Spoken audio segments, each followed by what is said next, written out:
Indonesia, bangsa dan negara, rumah ideologi Pancasila.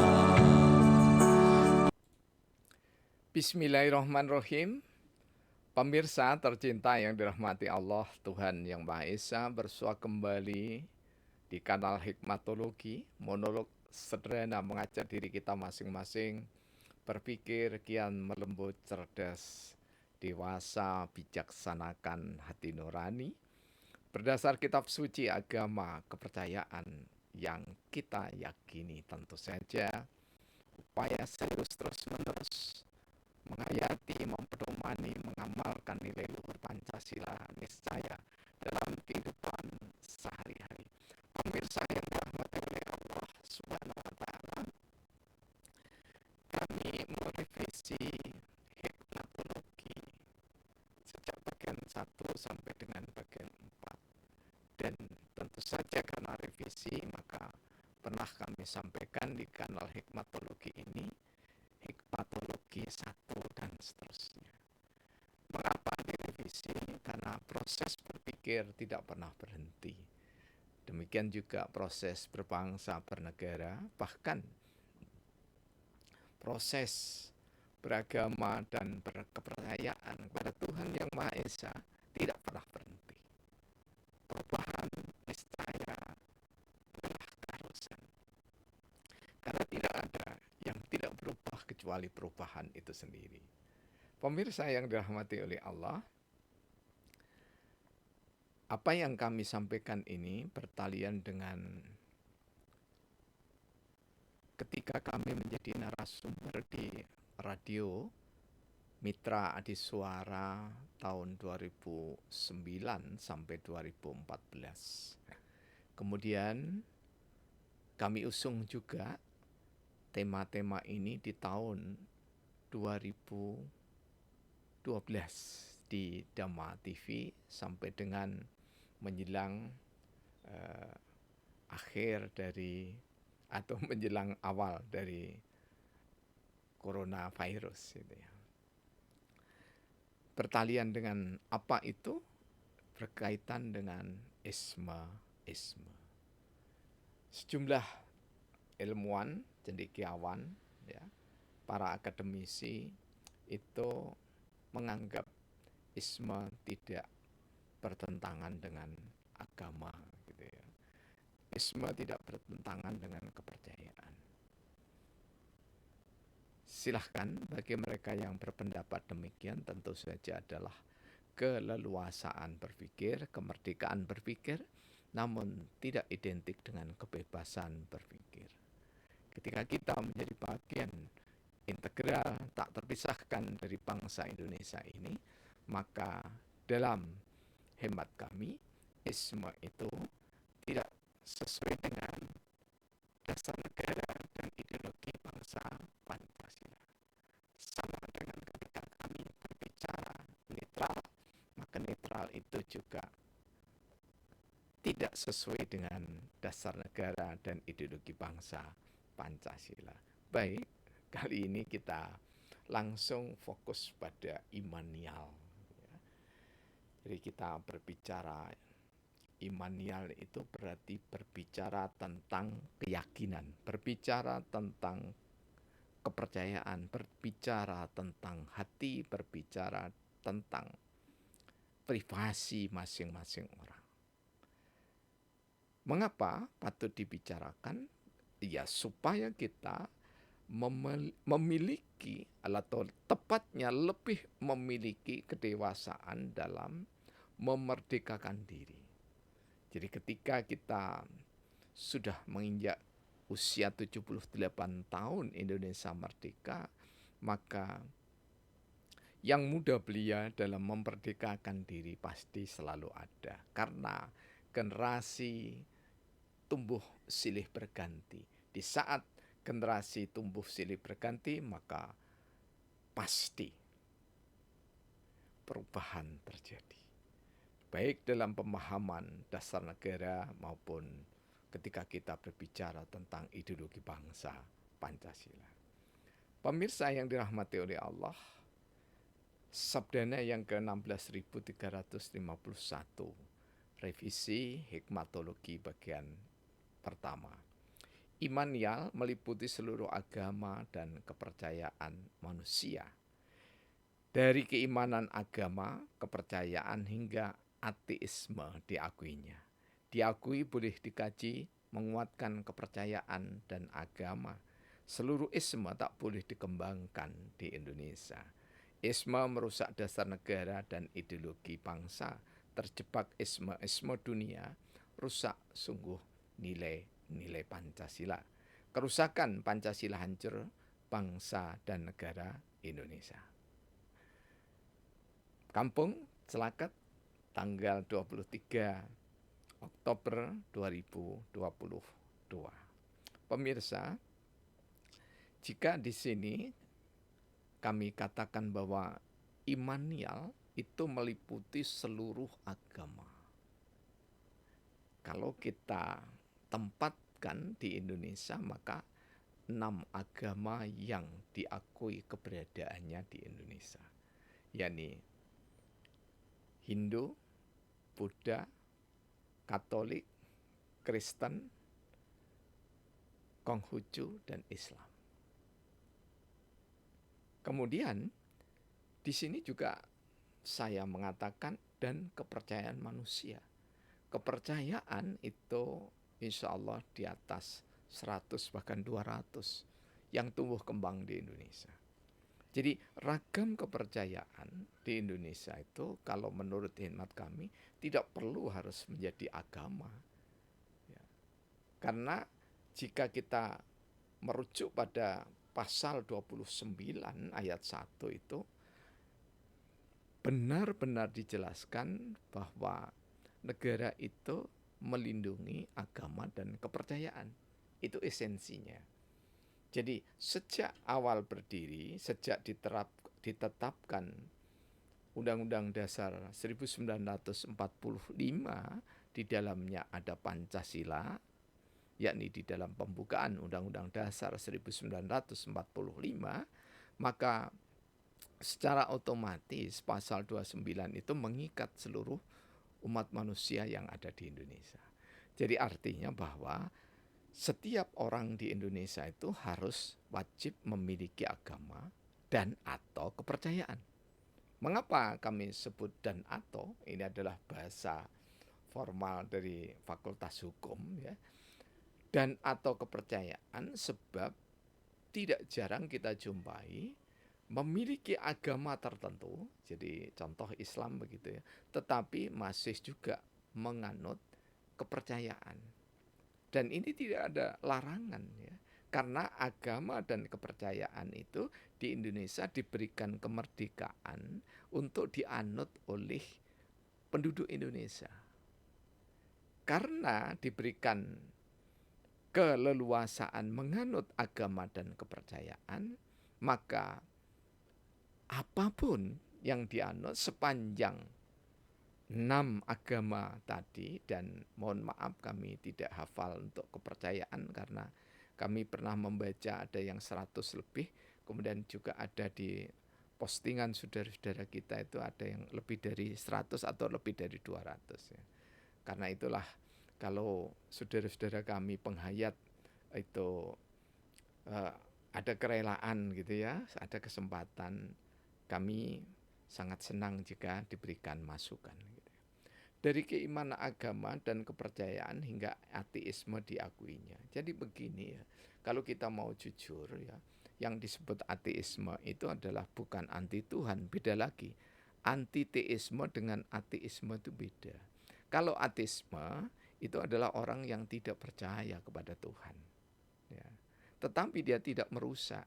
Jadi tidak merusak agama, tidak memusuhi agama, tidak memusuhi kepercayaan. Ya. Jadi dia hidup di tengah-tengah masyarakat ya, dan menjadi bagian dari warga negara Indonesia. Apakah ada? Masih ada. Ya. Jadi karena kami praktisi Atibum Nabawi ya sejak tahun 1972 ya, maka kami menemukan beberapa saudara kita itu yang beragama dengan kuat, yang beragama tetapi tidak pernah melaksanakan ajaran agamanya, dan yang mengakui beragama tertulis ya di KTP-nya mengakui agama tertentu tetapi dia tidak percaya pada Tuhan. Yang penting bagi dia berbuat baik. Jadi juga tidak percaya kepada cara-cara penghayat kepada Tuhan yang Maha Esa.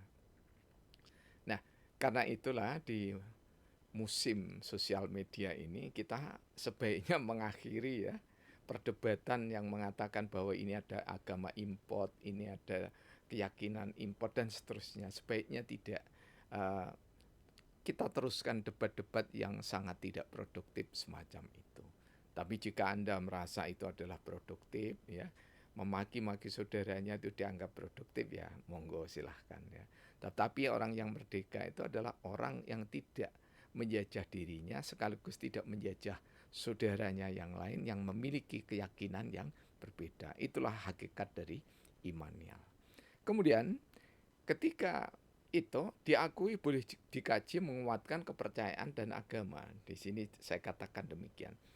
Jadi ateisme itu boleh dikaji ya. Bahkan antiteisme itu boleh dikaji di lembaga-lembaga atau diskusi-diskusi akademik, diskusi-diskusi keilmuan. Ya. Untuk apa?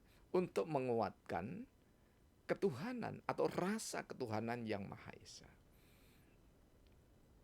Ini lebih ke arah yang kedua di dalam terminologi hikmatologi, yakni adalah spiritual. Jadi pengayaan untuk batin kita, ya, untuk rasa kita, untuk jiwa kita itu bisa kita peroleh dari pemahaman-pemahaman yang justru berseberangan. Dan tentu saja ini harus melewati satu perbendaharaan pustaka yang memadai, di samping juga ada guru yang membimbingnya.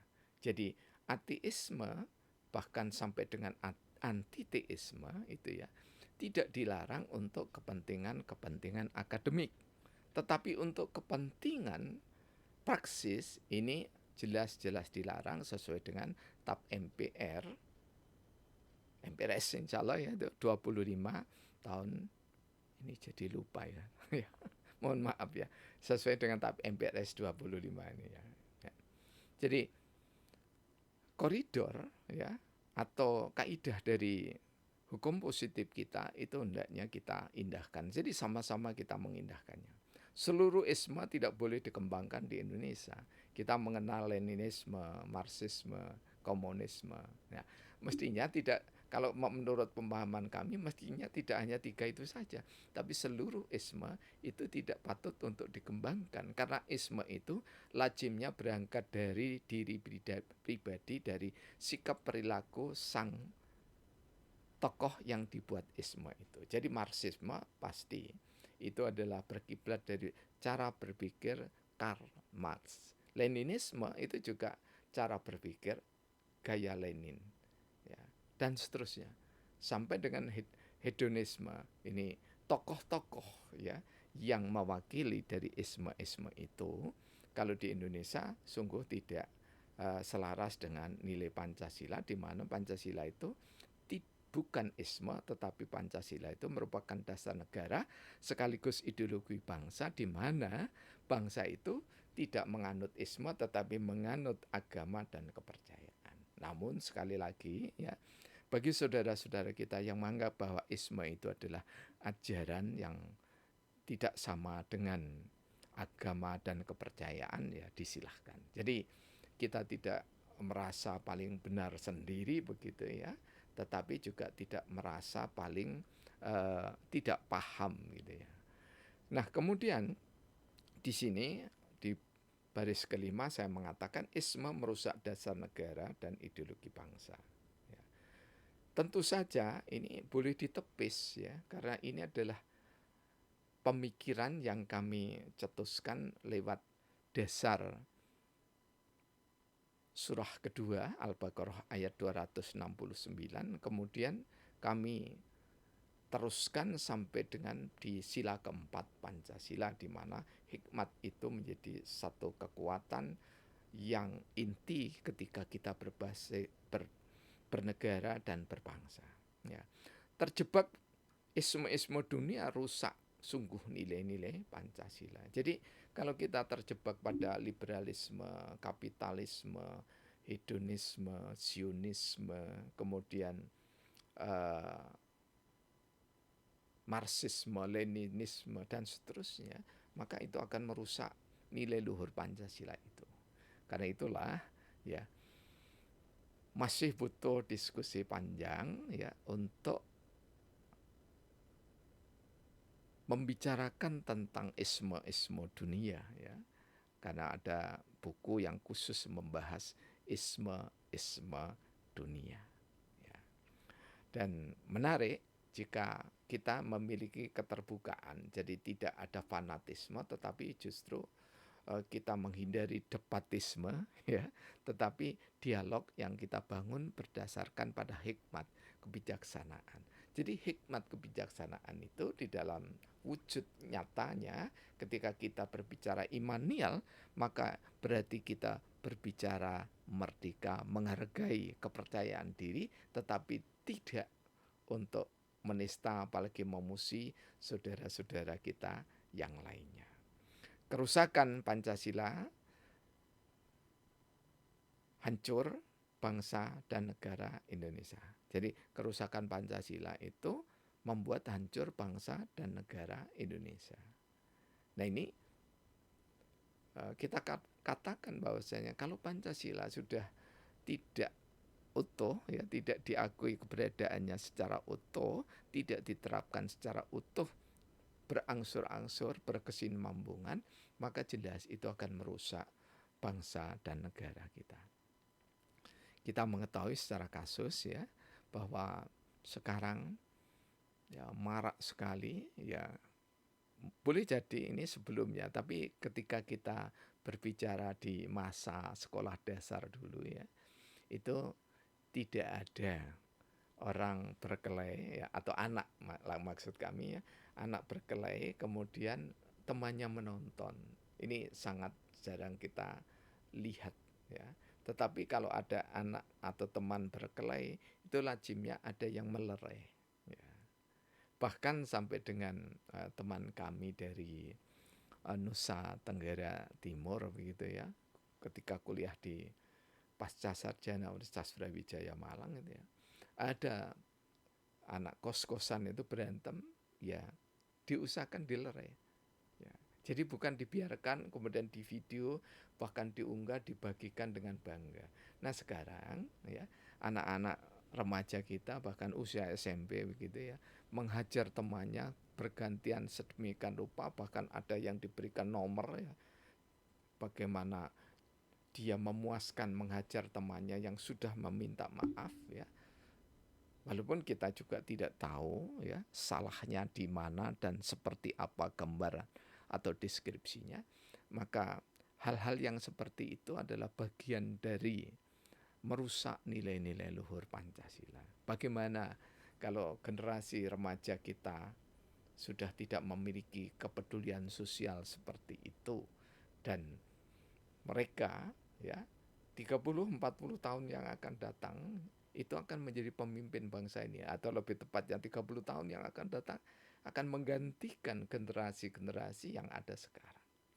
Karena itulah kita jangan sampai jenuh ya menebarkan keharuman nilai luhur Pancasila dan menebarkan agama kepercayaan yang kita yakini tentu saja dengan pesona cinta. Karena dengan pesona cinta maka tidak ada satupun orang yang disakiti.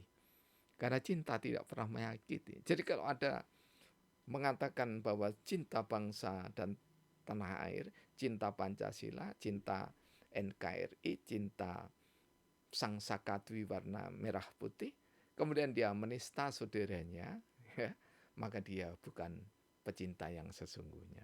Ya. Bahkan kami menggolongkan itulah perilaku politik. Pemirsa yang dirahmati oleh Allah, tentu saja hikmatologi ini sekaligus untuk memberikan jawaban pada rekan-rekan yang bertanya secara japri ya, jaringan pribadi melalui WhatsApp ya, bahwa di mana kapan diterapkan hikmatologi ya. Jadi hikmatologi itu adalah rasa terima kasih kami kepada para filsuf ya. Dan hikmatologi itu kita pakai untuk mengkritisi hasil pemikiran dari filsuf. Jadi filsafat itu kita kritisi dengan hikmatologi tentu saja, pengayaannya lewat dialog yang kami sampaikan atau monolog yang kami sampaikan, terjadi dialog manakala saudara-saudara menanggapi dengan serius, adil, dan bijaksana. Pemirsa yang dirahmati oleh Allah, jadi imanial itu adalah bagaimana cara kita menempatkan diri sebagai anak bangsa yang berketuhanan yang Maha Esa. Karena berketuhanan yang Maha Esa, sekali lagi, agama kami yang paling baik dan yang paling benar, agama Anda, kepercayaan Anda yang paling baik dan yang paling benar, yang Anda yakini. Dengan cara demikian maka kita tidak pernah akan terjebak pada talbis iblis. Terima kasih atas segala dukungan dan semoga bangsa Indonesia ke depan kian hari semakin bijak dewasa dalam bertutur kata, dalam bertutur tulis, sehingga logika Pancasila kian hari semakin mengemuka. Alhamdulillahirabbil alamin.